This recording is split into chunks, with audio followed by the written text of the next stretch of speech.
মাইজভান্ডার পাক ভারত উপমহাদেশের সুফি সভ্যতার সুদীর্ঘ ঐতিহ্য প্রবাহমান দ্বারায় ৩৯ শতাব্দে এই গ্রামে আত্মপ্রকাশ ঘটে এক মহান সুফি সাধকের। তার নাম সৈয়দ শাহ আহমদুল্লাহ মাইজভান্ডারী। জন্মস্থানের নাম অনুসারে তার নামে যুক্ত হয়েছে মাইজভান্ডারী। আর তার প্রবর্তিত যুগান্তকারী দর্শন এবং তরিকা বাংলার মাটিতে উদ্ভূত এবং প্রচারিত তরিকা হিসাবে মাইজভান্ডারী তরিকা হিসেবে পরিচিতি লাভ করেছেন। এই মহান সুফি সাধককে কেন্দ্র করে গোড়াবর্তন হয় ১০০ বিশাল আধ্যাত্মের সাম্রাজ্যে। আজকে আমাদের গন্তব্য হচ্ছে এই মাজারে।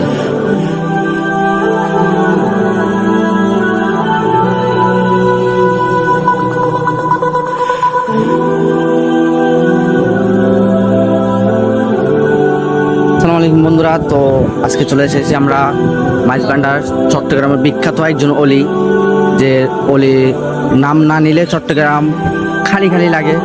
এই অলির মাজারে চলে এসেছি আমরা আজকে।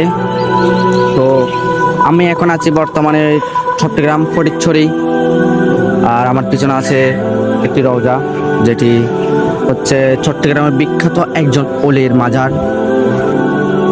তো আমি আস্তে আস্তে তোমাদেরকে, এখানে অনেক মাজার আছে, এগুলো হচ্ছে নবীজির ঔলাদ, যারা আমাদের প্রিয় নবী হযরত মুহাম্মদ সাল্লাল্লাহু আলাইহি ওয়াসাল্লামের ঔলাদ, যারা চট্টগ্রামে আসে অবস্থান করছে, চট্টগ্রাম ফটিকছড়ি। এখন অনেক মাজার আছে, আমি তোমাদেরকে একটা একটা করে পরিচয় করে দিব। এটা হচ্ছে তোমার মেন রওজা যেটা আছে, যেটা মেন রওজা, এটা হচ্ছে মেন রওজা। এটা হচ্ছে মেন মাজারটি, যেটি কোরআন শরীফের আয়াত আছে উপরে, আর ভিতরে আছে মাজার রওজা। মানুষজন জিয়ারত করতেছে এখানে, অনেক মানুষ। উরুসের সময় তো এখানে আসাই যায় না, মানে মানুষের জন্য। এখানকার পুকুরে মানুষরা নিয়ত করে গোসল করে। এই অলির উসিলাই হলেও তার মনের ইচ্ছা যেন পূরণ হয়।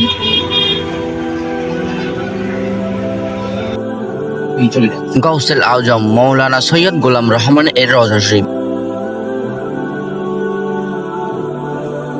মাওলানা সৈয়দ গোলাম রহমান এর পবিত্র হুজরা শরীফ। এর আগে একজন কমেন্ট করছিল, আপনারা মাজারে কেন যান? ভাই আমি একটা কথা বলি, আমাদের জীবনে উসিলা ছাড়া কিছু হয় না, বুঝছেন? আপনি কি ভাত না খেয়ে, ভাত না রেঁধে চাউলের পাশে যদি যাই বলেন ভাত ভাত ভাত ভাত কি হবে? এটা কখনো হবে না। তার ওলি আল্লাহ হচ্ছে তেমনি, এটা হচ্ছে উসিলা।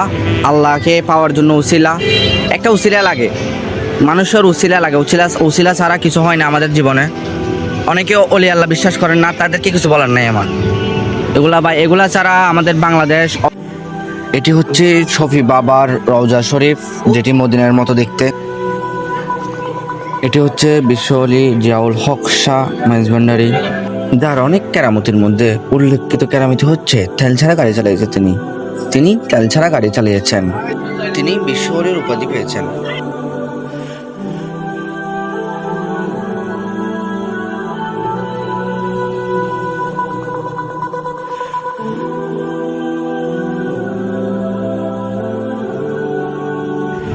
সুফি সৈয়দ দেলোয়ার হোসেন মাইজভান্ডারী, তিনি বাঘের উপরে সাওয়ারি করেছেন।